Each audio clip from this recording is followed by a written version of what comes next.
আজকে আমরা দেখব যে কিভাবে উইন্ডোজ 10 খুব সহজেই অ্যাক্টিভ করা যায়। তো আমাদেরকে প্রথমত যেতে হবে virus and threat protection. Virus and threat প্রোটেকশনে যাওয়ার পর আমাদের বাই ডিফল্ট যে অ্যান্টিভাইরাসটা আছে সেটা আমাদেরকে ডিঅ্যাক্টিভেট করতে হবে। তো এখানে সবগুলো আমাদেরকে অফ করে দিতে হবে। অফ করে দেওয়ার পরে আমাদেরকে একটা সফটওয়্যার লাগবে। সেই সফটওয়্যারটা ডাউনলোডের লিঙ্ক আমি ডেসক্রিপশনে দিয়ে রাখবো। তো আমি সোজা এখানে চলে গেলাম। চলে যাওয়ার পরে এখান থেকে ডাউনলোড করে নেব। তো একটু কিছু সময় লাগবে।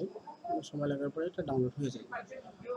ডাউনলোড হওয়ার পরে প্রথমত আমাদেরকে যে কাজটি করতে হবে, তো এখান থেকে আমাদেরকে যেতে হবে শো ইন ফোল্ডার। ফোল্ডারে যাওয়ার পরে আমি ডিলিট করে দিলাম। তো এখানে আমাদের কি করতে হবে, স্ট্রাইক হওয়ার পরে তো স্ট্রাইক হওয়ার করার পরে আমাদেরকে যেতে হবে এখানে কেএসএম অল্টারনেট। তো এখানে আমাদেরকে স্টার্ট করতে হবে। স্টার্ট করার পরে এই যে কেএসএম অল্টারনেট এটাকে ইনস্টল করতে হবে। এটাকে ইনস্টল করার পরে এই যে অপশনটা দেখতে পাচ্ছি, হ্যাঁ, এখানে আমরা অ্যাক্টিভে ক্লিক করলাম, উইন্ডোজ অ্যাক্টিভ। হ্যাঁ, তো এখানে দেখেন যে হচ্ছে এখানে হওয়ার পরে আপনাদেরকে জানাই দিবে মেসেজের মাধ্যমে যে আপনার উইন্ডোজ 10টা অ্যাক্টিভ হয়ে গেছে। তো আমরা কিছুক্ষণ অপেক্ষা করি।